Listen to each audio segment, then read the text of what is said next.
This is the second lecture in the course, The State of the United States Economy and Society. There is a widespread belief in this country that we are no longer the world's leader in manufacturing. To be sure, this sector of the global economy is extremely competitive.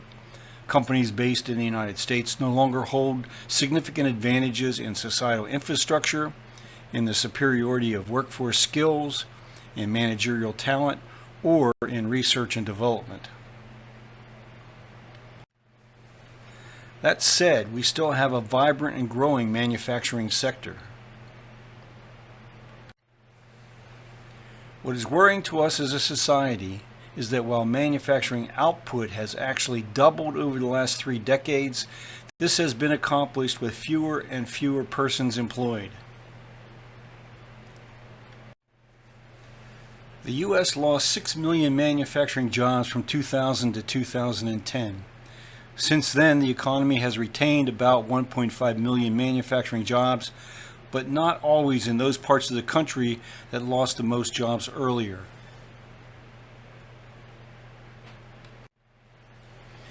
Much of the manufacturing job growth has taken place around energy production in states west of the Mississippi River. Even with the significant loss of manufacturing jobs, the sector is the nation's third largest source of employment. From January 2017 to May 2019, manufacturing employment increased by 471,000, or 3.9%. A legitimate public policy concern is what will result from the new restraints on trade imposed on China and other countries. Ann Harrison at the Wharton School concludes as follows.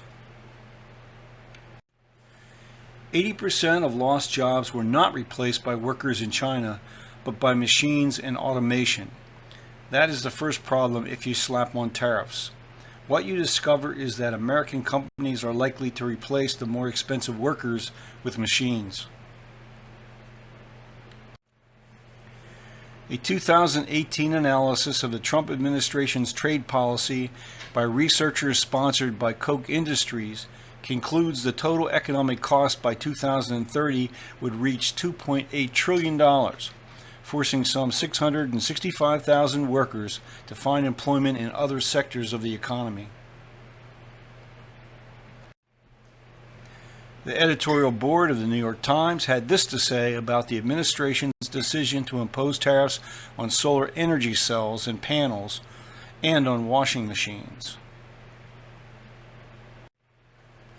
Tariffs will not be high enough to create new manufacturing jobs because the cost of production in countries like Malaysia and South Korea will remain significantly lower than in the United States. Also, American factories would probably be highly automated and require far fewer workers. Meanwhile, the higher tariffs, and thus higher prices, for solar cells and panels will reduce demand from residential customers, businesses, and utilities.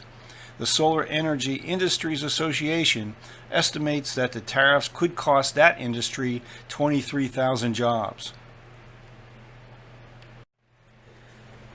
The Solar Energy Industries Association estimates that nearly $8 billion in new solar investments were lost because of the tariffs, along with the loss of 9,000 jobs. Manufacturers outside of the U.S., accounting for 98% of global production, have cut prices and moved factories to countries not affected by tariffs. A key issue for U.S. firms is how much of their assets they will devote to research and development. The analytical firm Statista forecasts spending of $581 billion on R&D in 2019, with China close behind at $519 billion.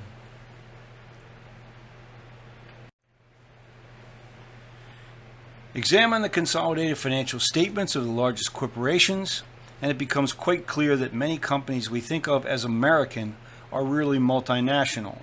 A meaningful measurement of just how American-specific companies are is the percentage of employees who work full-time out of a location in the United States.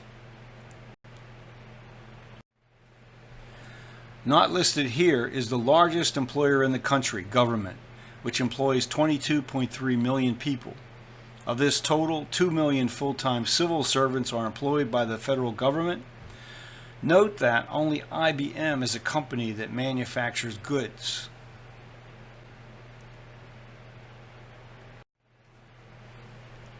An ongoing concern is the number of jobs lost to outsourcing of activities to companies domiciled outside the United States. U.S. multinational firms, defined as those U.S. headquartered firms with foreign-owned plants, contributed disproportionately to the decline in U.S. manufacturing employment. While 33.3% of 1993 employment was in multinational-owned establishments, this group directly accounted for 41% of the subsequent decline. The Commerce Department reported in March of 2019 that during 2018, U.S. companies brought $665 billion in overseas cash back to the U.S.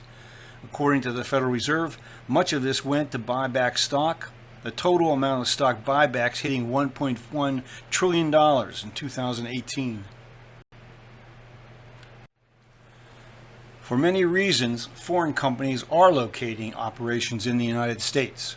Forbes magazine reported in April of 2018 that the number of persons employed in the United States by foreign-owned companies was 5 million. The Organization for International Investment estimates that roughly 1/3 of these jobs are in manufacturing. Another aspect of the global economy is the number of formerly U.S. companies now owned by foreign nationals.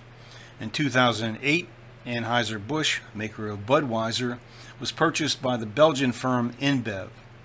The Dutch-British firm Unilever acquired Ben & Jerry's back in 2000. The Canadian firm Restaurant Brands International owns Burger King. The German firm Aldi Nord has owned Trader Joe's since 1979. A Chinese firm, Haier, paid $5.4 billion in 2016 for General Electric appliances. Foreign companies, like their U.S. counterparts, need locations and facilities. Their investment has had an important effect on real estate prices and sales in certain parts of the United States. A good example of this is the Rolls-Royce factory in Virginia that manufactures jet engine discs, shipping them back across the Atlantic rather than expanding plants in the UK. A major reason was to be close to one of its major customers, Boeing, which is building aircraft in Charleston, South Carolina, and in Mobile, Alabama. The Rolls-Royce factory cost $170 million to construct, but as a high-technology manufacturing operation, the facility employs just 100 people.